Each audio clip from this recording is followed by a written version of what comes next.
The helicopter blades chopped through the thin mountain air as Staff Sergeant Marcus Rodriguez checked his gear one final time.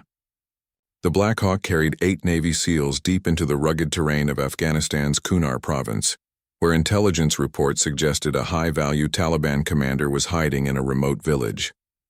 Rodriguez had been on dozens of missions like this, but something felt different today. The radio chatter seemed more urgent, and the pilots kept glancing at their instruments with worried expressions.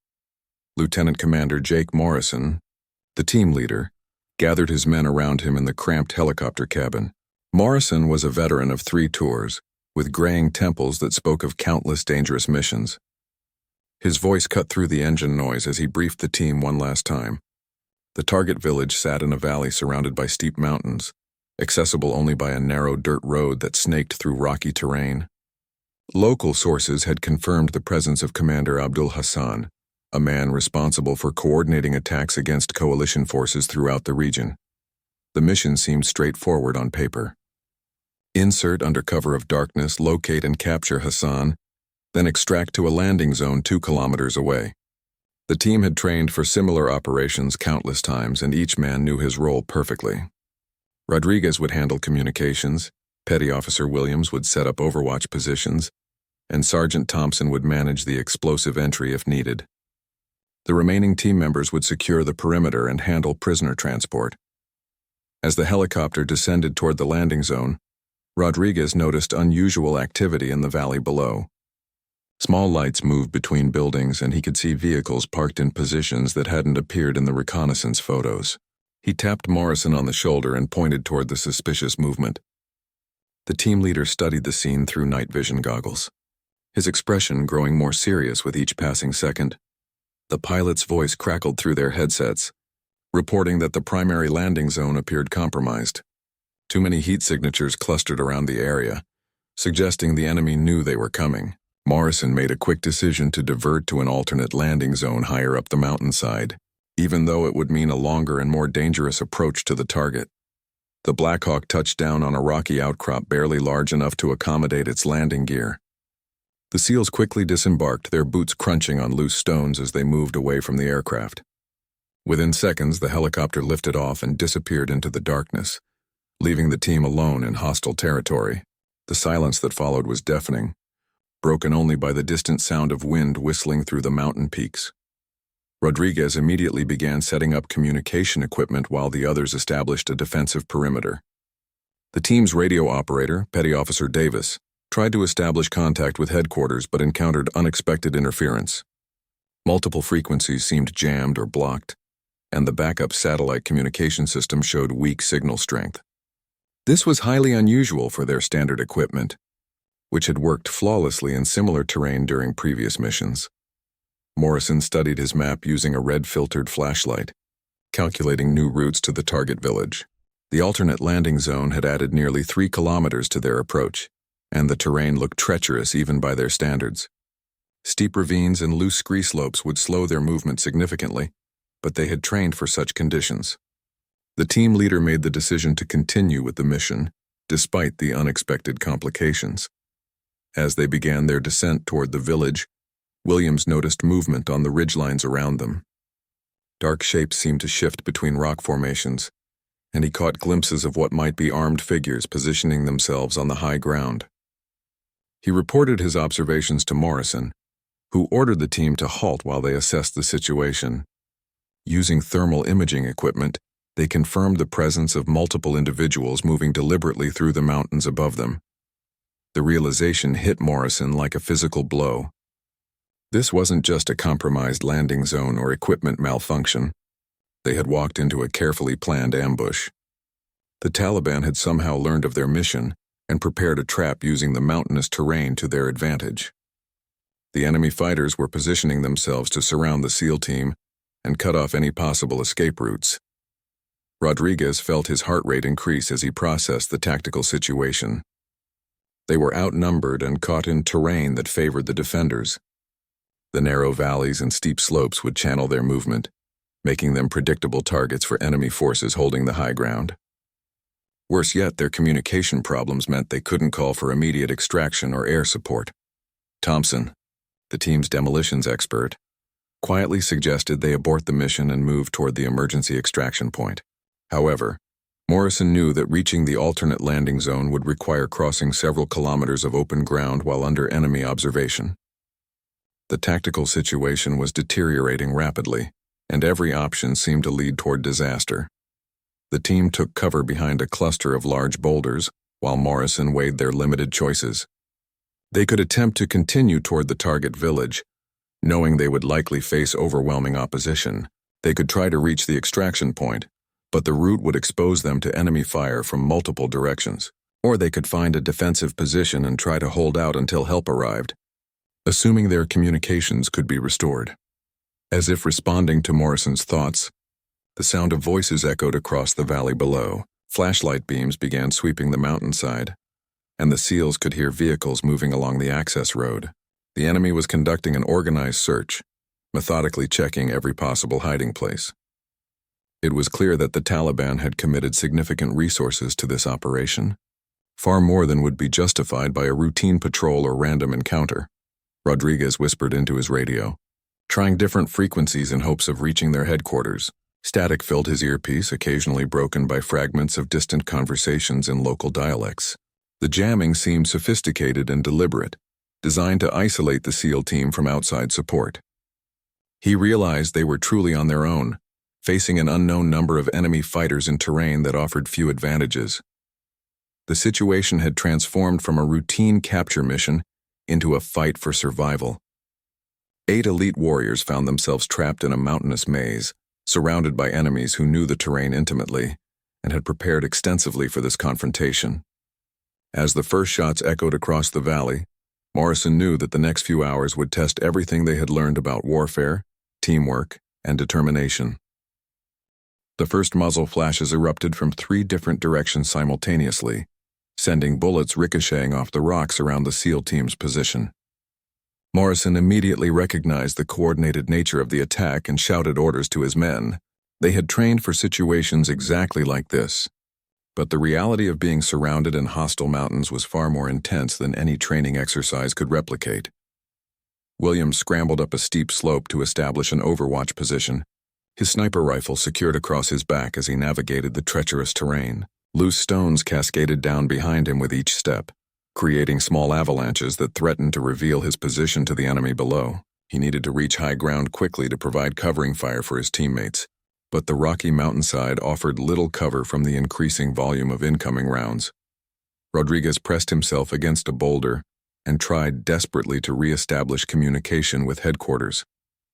The radio interference seemed to intensify with each passing minute, as if the enemy was actively jamming their frequencies using sophisticated equipment.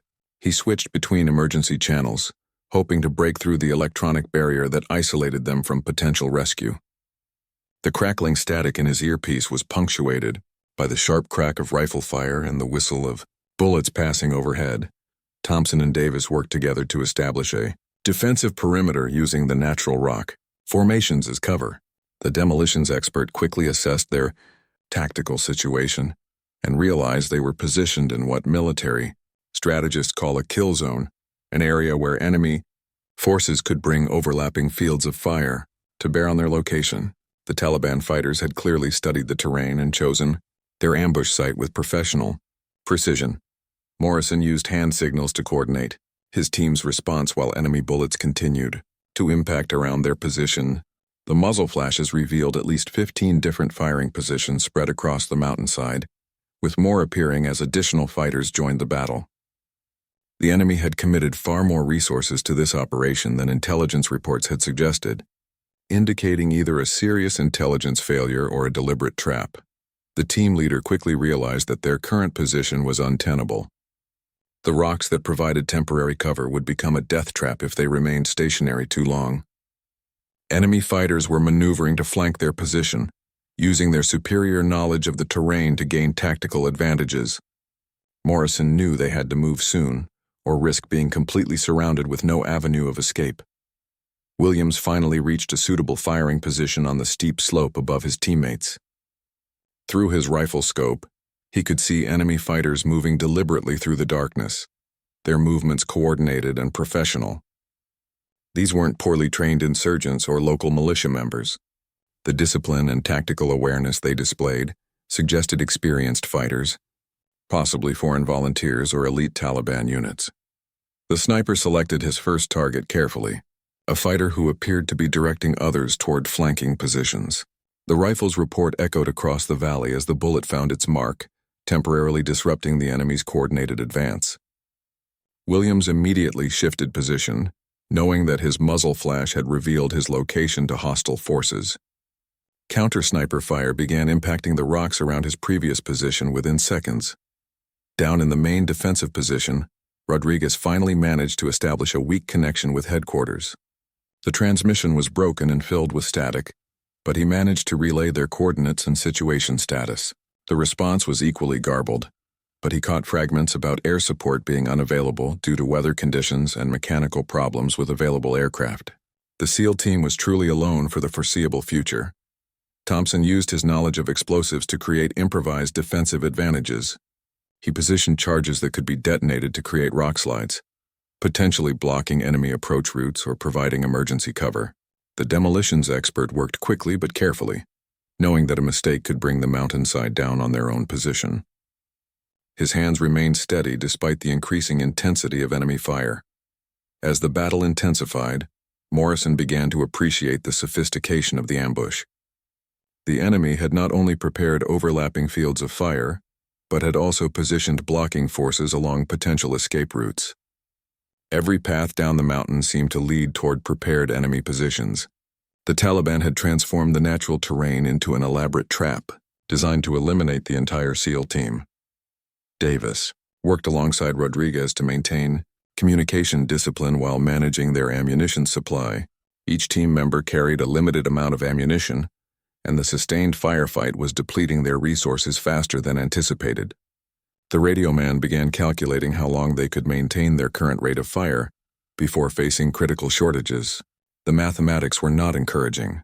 Williams continued his deadly work from the overwatch position, systematically engaging enemy fighters who posed the greatest threat to his teammates below. His precision shooting disrupted several flanking attempts and forced the enemy to reconsider their approach routes. However, he noticed that new fighters continued to arrive throughout the battle, suggesting a much larger force than initially estimated. The sound of diesel engines echoed from the valley floor as enemy vehicles moved into position. Morrison realized that the Taliban was bringing additional resources to bear, possibly including heavy weapons that could make their defensive position completely untenable.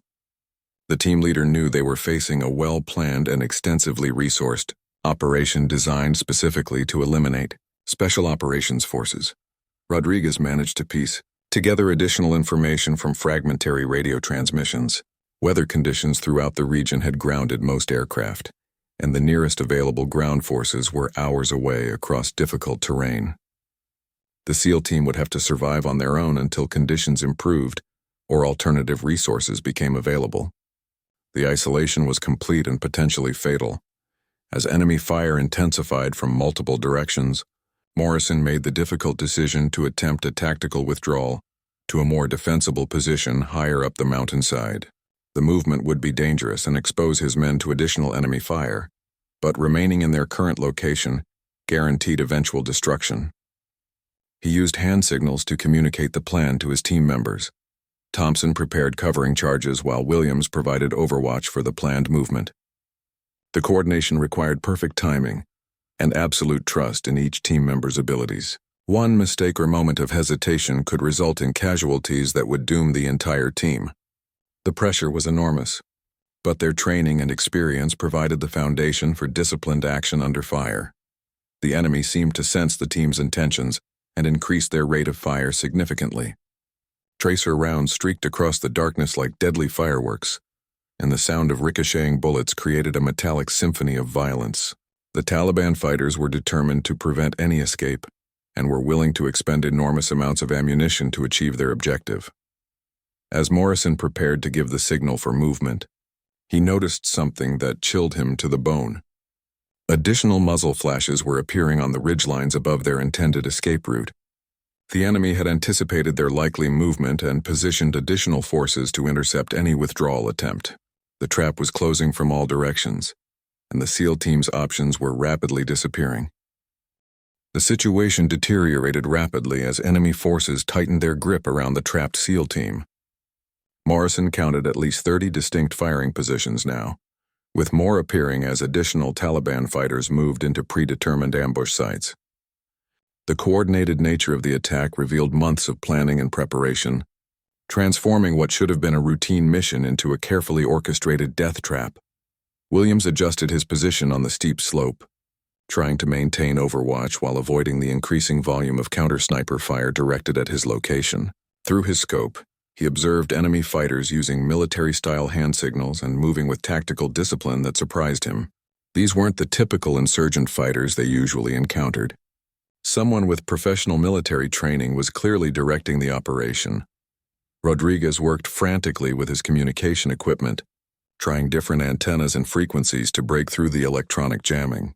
The interference patterns suggested multiple jamming sources positioned around the valley, creating overlapping coverage that effectively isolated the team from outside support. He managed to transmit brief status updates during momentary gaps in the jamming, but consistent communication remained impossible. Thompson calculated their ammunition consumption rate and realized they were facing a critical shortage within the next hour if the firefight continued at its current intensity. Each team member had started with a standard combat load, but the sustained enemy contact was depleting their resources faster than any training scenario had prepared them for. The demolitions expert began rationing his explosive devices, saving them for the most critical moments. The enemy demonstrated their tactical sophistication by employing suppressive fire techniques that kept the SEALs pinned while other fighters maneuvered to better positions. Morrison recognized the professional nature of these tactics and realized they were facing opponents with extensive military training and experience. The Taliban had clearly learned from previous encounters with special operations forces. Davis spotted movement in a ravine that would allow enemy fighters to approach their position from an unexpected angle. He alerted Morrison to the threat, and the team leader quickly repositioned 2 men to cover the new approach route. However, this adjustment weakened their defense in other areas, creating new vulnerabilities that the enemy was quick to exploit. Every tactical decision seemed to create additional problems. Williams engaged a group of fighters attempting to set up what appeared to be a heavy machine gun, positioned on a ridgeline overlooking their defensive perimeter. His precision shooting disrupted the setup, but he noticed that the enemy quickly adapted by establishing multiple backup positions. The Taliban fighters showed remarkable resilience and tactical flexibility, characteristics usually associated with elite military units. The sound of mortars being prepared echoed from somewhere in the valley below, causing Morrison's blood to run cold. If the enemy had indirect fire capabilities, their current position would become completely untenable within minutes. The team leader knew that mortar rounds could easily penetrate their rocky cover and eliminate the entire team with a few well-placed shots. Time was running out rapidly. Rodriguez finally managed to establish a brief but clear communication link with headquarters. The message he received was devastating. Weather conditions had worsened significantly, grounding all available aircraft for at least 6 hours. Ground forces were mobilizing but wouldn't reach their position until well after dawn. The SEAL team would have to survive the night completely on their own against overwhelming odds. Thompson began preparing his remaining explosive charges for a final defensive stand. He positioned the devices to create maximum damage to approaching enemy forces while providing some protection for his teammates. The demolitions expert worked with practiced efficiency, but he knew that once these charges were expended, they would have no remaining force multipliers except their individual weapons and training. The first mortar round impacted 50 meters from their position, sending rock fragments flying through the air like deadly shrapnel. Morrison realized that the enemy was adjusting their fire and would soon have their range perfected. The team had perhaps minutes before their defensive position became a killing ground for indirect fire weapons. Desperate measures were now required for survival. Williams observed enemy fighters moving to cut off their last potential escape route up the mountainside. The sniper engaged targets systematically, but for every fighter he eliminated, 2 more seemed to take their place. The Taliban had committed enormous resources to this operation, suggesting that eliminating this particular SEAL team was a high priority objective for their organization. Davis noticed that some enemy fighters were carrying equipment he didn't recognize, possibly sophisticated night vision devices or communication gear. The level of equipment and coordination suggested support from sources beyond typical Taliban capabilities. Someone with significant resources and military expertise was clearly backing this operation, making it far more dangerous than a routine insurgent attack. Morrison made the difficult decision to attempt a breakout toward higher ground, even though enemy forces had anticipated this move. Remaining in their current position guaranteed destruction from mortar fire, while movement at least offered some chance of survival. The team leader began planning a coordinated assault on the enemy positions blocking their escape route. The second mortar round landed closer, and the explosion temporarily deafened several team members.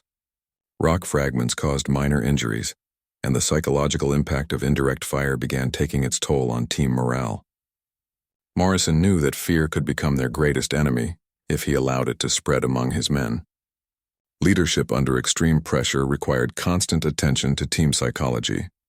Rodriguez attempted to call in emergency support, using protocols reserved for desperate situations.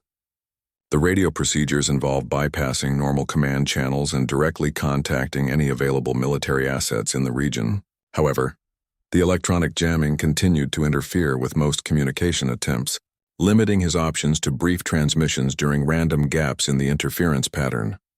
Thompson realized that their defensive position was becoming untenable as enemy forces closed in from multiple directions. The demolitions expert suggested using their remaining explosive charges to create a distraction while the team attempted to break contact and move to a more defensible location. However, this strategy required perfect timing and coordination under extreme pressure. Williams reported that enemy fighters were now moving within grenade range of their perimeter, making their situation even more desperate. The sniper's ammunition was running low, and he would soon be unable to provide effective overwatch for his teammates. Every aspect of their tactical situation was deteriorating simultaneously, creating a cascade of problems that threatened to overwhelm their ability to respond. The third mortar round landed within 20 meters of their position, close enough to shower them with rock fragments and temporarily disorient several team members. Morrison knew they had perhaps 1 or 2 minutes before the enemy mortars found their exact range. The team leader looked at his men and saw the same determination in their eyes that had carried them through countless previous missions as enemy fighters prepared for what appeared to be a final assault on their position. Morrison gathered his team for what might be their last coordinated action. Each man checked his remaining ammunition and equipment, preparing for a fight that would test everything they had learned about warfare, courage, and brotherhood. The odds were overwhelming, but they were Navy SEALs, and surrender was not an option they would consider.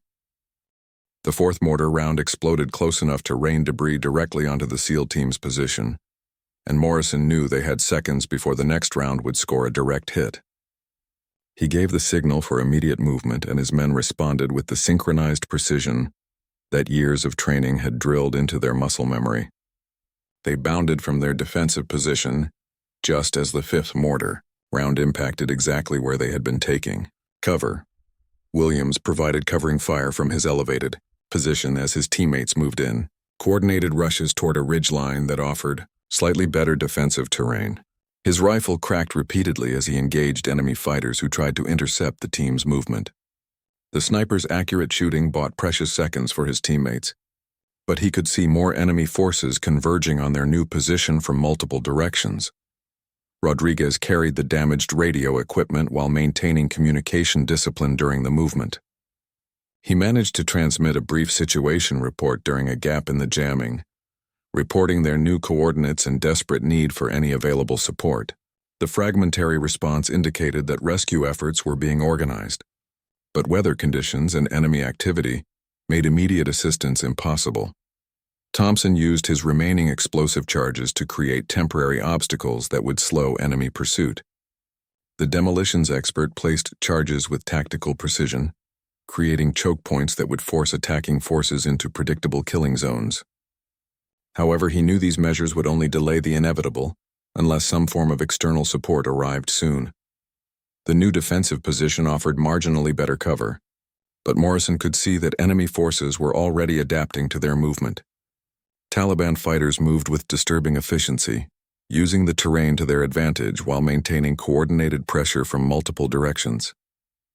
The team leader realized they were facing opponents who understood modern military tactics as well as traditional guerrilla warfare.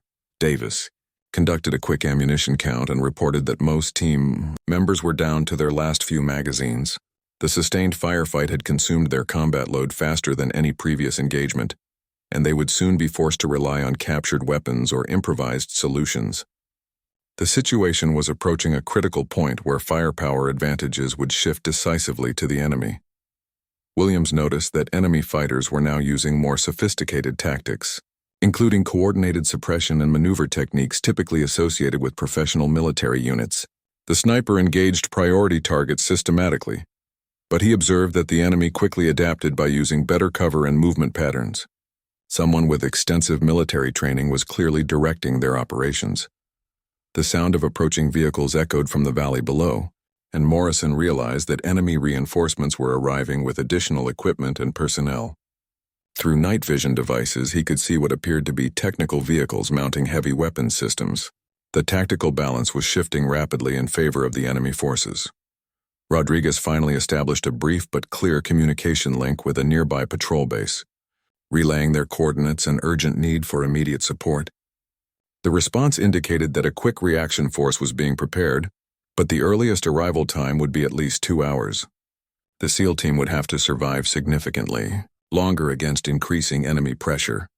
Thompson prepared his final, explosive charges for a defensive stand that might buy time for potential rescue forces to arrive. The demolitions expert had learned to improvise during his military career, and he began planning creative uses for their remaining resources. However, he knew that once these charges were expended, they would be reduced to small arms fire against overwhelming numbers. Williams reported that his ammunition was nearly exhausted, and he would soon be unable to provide effective overwatch for his teammates. The sniper had been their primary force multiplier throughout the engagement, and losing his covering fire would significantly reduce their defensive capabilities. Morrison began planning tactical adjustments to compensate for this critical loss. Enemy forces demonstrated their growing confidence by launching coordinated assaults from multiple directions simultaneously. Morrison recognized that the Taliban fighters were now willing to accept casualties in order to overrun the SEAL position quickly. The enemy had apparently decided that time was working against them and immediate action was necessary to achieve their objectives. The team consolidated their remaining ammunition and redistributed weapons to ensure optimal firepower distribution. Davis took responsibility for monitoring their communication equipment, while Rodriguez focused on maintaining contact with potential rescue forces. Every team member understood that their survival depended on perfect coordination and mutual support. Thompson detonated one of his prepared charges as enemy fighters attempted to use a ravine for covered approach to their position. The explosion temporarily disrupted the enemy assault, but Morrison could see additional forces moving to exploit other approach routes. The Taliban had sufficient personnel to probe multiple avenues simultaneously, making defense increasingly difficult. Williams made the difficult decision to abandon his overwatch position and rejoin the main defensive perimeter as his ammunition ran critically low. The sniper's movement down the steep slope was hazardous under enemy fire, but his teammates provided covering fire during the dangerous descent. His return to the perimeter marked a significant shift in their tactical situation. Rodriguez received fragmentary reports indicating that weather conditions were beginning to improve in some areas, potentially allowing limited air support operations. However, the radio transmissions were still heavily jammed, and he couldn't establish consistent communication with coordination centers. The electronic warfare capabilities demonstrated by the enemy continued to surprise military intelligence analysts. The intensity of enemy fire increased significantly as Taliban forces attempted to prevent any potential escape or rescue operations. Morrison realized that the enemy understood their situation and was determined to eliminate the SEAL team before outside help could arrive. The next few minutes would determine whether their military training and teamwork could overcome impossible odds. Thompson used his last prepared explosive charge to create a rock slide that temporarily blocked one approach route, but enemy forces quickly adapted by using alternative paths. The demolitions expert was now reduced to small arms fire and whatever improvised solutions he could create from available materials. The team's force multipliers had been exhausted. Davis spotted what appeared to be enemy observers on distant ridgelines, possibly directing mortar fire or coordinating the overall assault. The radio man pointed out these positions to Williams, who engaged them with his remaining ammunition. However, new observers appeared almost immediately, suggesting a well-organized command and control structure. Morrison gathered his team for what might be their final stand, ensuring that each man understood their individual responsibilities and fields of fire. The team leader's calm demeanor provided stability for his men, even though he privately recognized that their chances of survival were diminishing rapidly. Leadership in desperate situations required projecting confidence regardless of personal doubts. As enemy forces prepared for what appeared to be a final coordinated assault, Williams noticed something unusual on a distant hilltop. A single figure appeared to be moving independently of the Taliban forces, carrying what looked like military equipment. The sniper pointed out this anomaly to Morrison, who studied the distant figure through binoculars while trying to determine whether it represented additional threat or potential opportunity. The mysterious figure on the hill remained motionless for several minutes, apparently observing the battle from a position that offered excellent visibility over the entire engagement area. Morrison wondered if this was an enemy commander directing operations or possibly something else entirely. In desperate situations, even small anomalies could become significant factors in determining outcomes. The mysterious figure on the distant hilltop suddenly moved with purpose, and Williams caught the unmistakable glint of a rifle scope through his binoculars. Morrison held his breath as he watched the lone individual take what appeared to be a shooting position, overlooking the valley. For several tense seconds, nothing happened, and the team leader wondered if they were witnessing another enemy sniper preparing to join the assault against their position.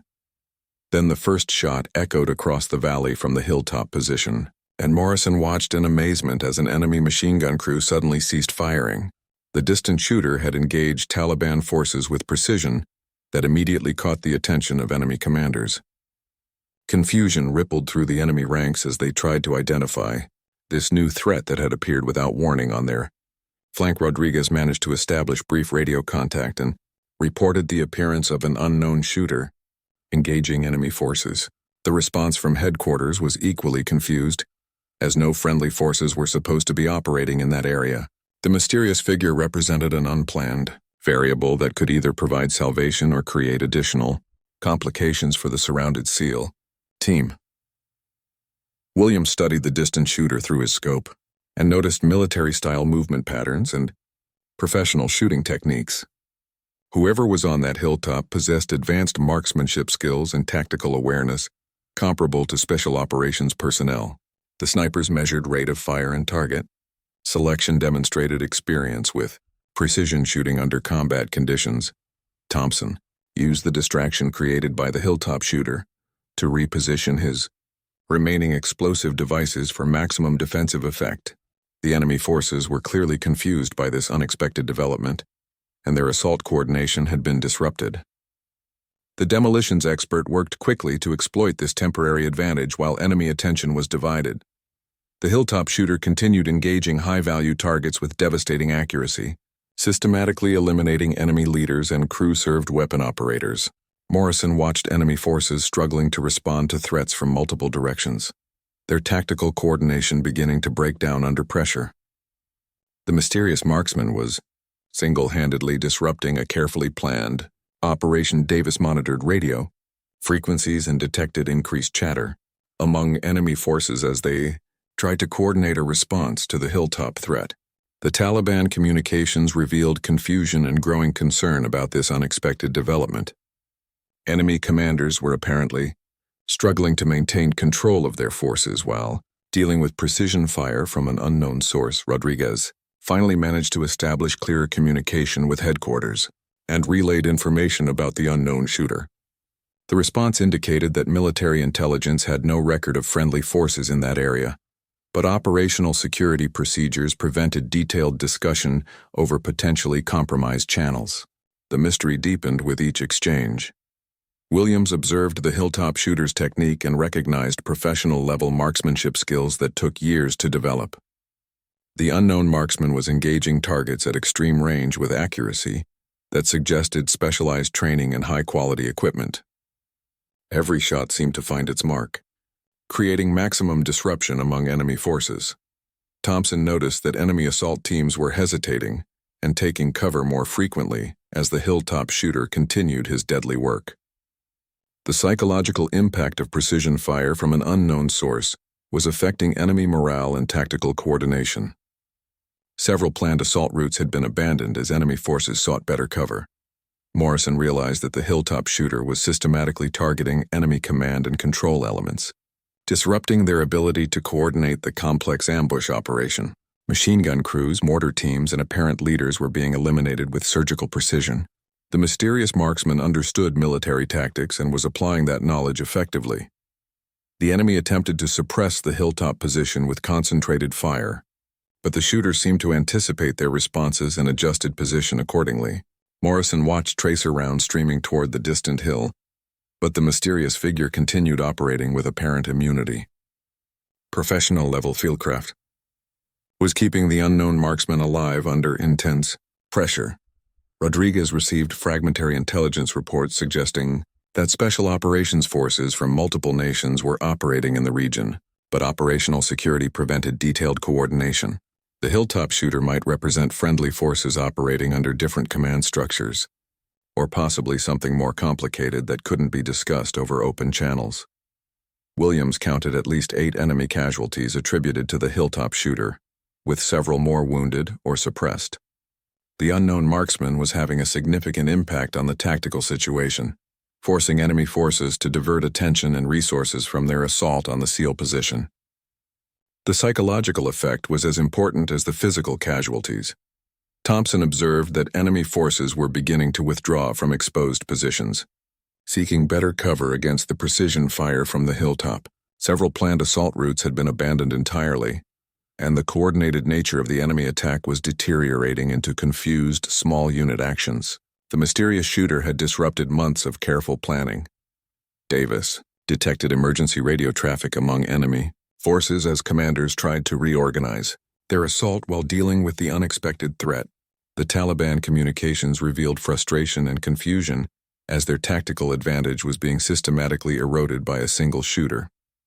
Multiple enemy leaders were requesting reinforcements and air support. Morrison made the tactical decision to exploit the confusion created by the hilltop shooter and attempt a limited counterattack against weakened enemy positions. The team leader recognized that this might be their only opportunity to break contact and move to more defensible terrain. The mysterious marksman had created a window of opportunity that might not last long. Rodriguez attempted to establish communication with the hilltop shooter using standard military frequencies and call signs. However, the unknown marksman either couldn't receive their transmissions or chose not to respond. The lack of communication created coordination challenges but didn't diminish the positive impact of the precision fire support. Williams provided covering fire as his teammates began maneuvering to exploit gaps created in enemy lines by the hilltop shooter's work. The sniper focused on suppressing enemy positions while the mysterious marksman continued eliminating high-value targets. The combination of fires was having a cumulative effect on enemy morale and coordination. Thompson prepared to use his remaining explosive devices to support the team's movement while the enemy remained disorganized. The demolitions expert had been saving his last charges for a desperate situation, and the hilltop shooter had created the distraction necessary to make aggressive action possible. Timing would be critical for success. The mysterious figure on the hilltop continued his deadly work with mechanical precision, each shot carefully calculated for maximum tactical effect. Morrison realized that whoever was providing this unexpected support understood the SEAL team's situation and was deliberately creating opportunities for their escape. The unknown marksman was fighting with purpose and professional skill that suggested military training at the highest levels. As enemy forces struggled to respond to threats from multiple directions, Morrison prepared his team for a coordinated breakout attempt. The hilltop shooter had given them a chance, but they would have to move quickly before enemy forces regained their tactical coordination. The next few minutes would determine whether this unexpected intervention could transform desperate survival into successful escape. Morrison gave the signal for coordinated movement, and his team responded with the precision of a well-oiled machine, despite their exhaustion and depleted ammunition. The hilltop shooters' continued pressure on enemy positions had created exactly the distraction they needed to break contact and move toward more defensible terrain. Each SEAL moved with purpose, using the confusion among enemy ranks to their tactical advantage. Williams provided rearguard security as the team moved, coordinating his fire with the mysterious hilltop shooter, who continued engaging enemy targets with devastating accuracy. The combination of precision fires from two different positions created overlapping fields of fire that kept enemy forces suppressed and disorganized. The unknown marksman's professional skills were proving decisive in their escape attempt. Rodriguez maintained communication discipline while moving, managing to relay their new coordinates and movement direction to headquarters during brief gaps in the electronic jamming. The fragmentary responses indicated that quick reaction forces were finally approaching their area, but estimated arrival times remained uncertain due to difficult terrain and continued enemy activity throughout the region. Thompson used his last explosive charges to create diversions and block enemy pursuit routes as the team bounded from cover to cover. The demolitions experts' careful placement of charges maximized psychological impact while conserving their limited resources. Each explosion sent enemy forces scrambling for better cover, further disrupting their coordination and buying precious time for the SEAL team's escape. The hilltop shooter demonstrated remarkable tactical awareness by shifting targets to support the team's movement, engaging enemy forces that posed the greatest threat to their escape route. Morrison realized that the unknown marksman was not only skilled, but was also actively monitoring their situation and adjusting fire accordingly. This level of tactical coordination suggested professional military training and battlefield experience. Davis spotted enemy reinforcements arriving in the valley below, but the new forces seemed hesitant to advance into the engagement area, where the hilltop shooter continued to dominate key terrain. The psychological impact of precision sniper fire was affecting enemy decision-making and slowing their response to the SEAL team's breakout attempt. Fear of the unknown marksman was working in their favor. Williams observed that the mysterious shooter was now engaging targets at ranges exceeding 800 meters, demonstrating exceptional marksmanship skills and high-quality equipment.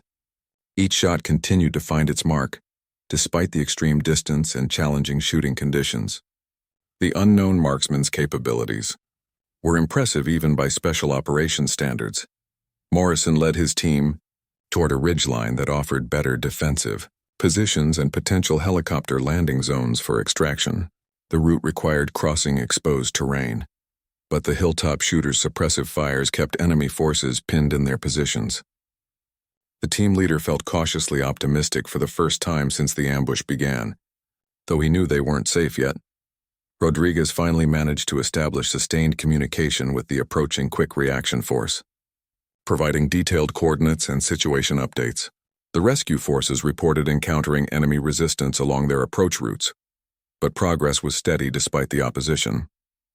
Estimated time to link up was approximately 30 minutes if current movement rates continued. Thompson conducted a quick assessment of their remaining ammunition and equipment, distributing resources to ensure optimal defensive capabilities for their new position. The team had expended most of their combat load during the prolonged firefight, but they retained enough ammunition for a defensive stand if enemy forces managed to organize an effective pursuit. The hilltop shooter's fire rate decreased slightly, suggesting either ammunition conservation or target prioritization as enemy forces sought better cover. Morrison realized that the unknown marksman was probably facing the same resource limitations that affected all combatants in extended engagements. The mysterious figure had already provided invaluable support that made their escape possible. Williams established overwatch positions as the team reached more defensible terrain, coordinating observation sectors with his teammates to provide early warning of enemy approach. The sniper's remaining ammunition was limited, but their improved position offered better fields of fire and natural cover that would amplify their defensive capabilities. Davis detected radio traffic indicating that enemy forces were attempting to surround their new position, but coordination remained poor due to continued harassment from the hilltop shooter. Taliban commanders were struggling to maintain control of their forces while dealing with precision fire from an unknown source that seemed to anticipate their movements. Rodriguez received updated intelligence, reports suggesting that the Hilltop shooter might be affiliated with other special operations units, operating in the region under different command authorities. However, operational security protocols prevented detailed discussion over potentially compromised communication channels. The mystery would have to wait until after their extraction. Morrison realized that their tactical situation had improved dramatically since the mysterious marksman's intervention. What had seemed like certain death just hours earlier was now looking like a successful escape and evasion operation. The unknown shooter had single-handedly turned the tide of battle through professional marksmanship and tactical awareness. Thompson heard the distant sound of helicopter rotors approaching from the north, indicating that rescue forces were finally within range of their position. The demolitions expert prepared signal devices to mark landing zones while maintaining security against potential enemy interference. The extraction phase would require careful coordination to avoid casualties from friendly fire. Williams observed that the Hilltop shooter was beginning to displace from his position, moving with the same professional discipline that had characterized his entire engagement. The unknown marksman understood that his mission was complete and was conducting an orderly withdrawal before enemy forces could organize an effective response to his position. The first rescue helicopter appeared over the ridge line exactly on schedule, with door gunners providing suppressive fire against any remaining enemy positions. Morrison's team marked their location with infrared strobes and prepared for rapid extraction while maintaining defensive security. The nightmare engagement was finally approaching its conclusion. Rodriguez managed one final transmission to headquarters, reporting the successful link-up with rescue forces and confirming that all team members were alive and capable of movement. He also reported the intervention of an unknown friendly shooter who had provided decisive fire support during their escape. The mysterious marksman's identity remained unknown, but his impact was undeniable. As the SEAL team boarded the rescue helicopter, Morrison took one last look toward the distant hilltop where their mysterious savior had operated. The position appeared empty now, with no sign of the skilled marksman who had appeared at their darkest moment and turned certain defeat into miraculous survival. Whoever the unknown shooter was, he had demonstrated the finest traditions of military service by risking his own life to save fellow warriors in desperate need. The helicopter lifted off with all 8 SEAL team members safely aboard, their impossible escape complete thanks to exceptional teamwork, professional training, and the timely intervention of a mysterious figure whose identity might never be known. As they flew toward safety, Morrison reflected on the fact that in the Brotherhood of Arms, help sometimes comes from the most unexpected sources, and heroes don't always wear identifiable uniforms or carry official orders.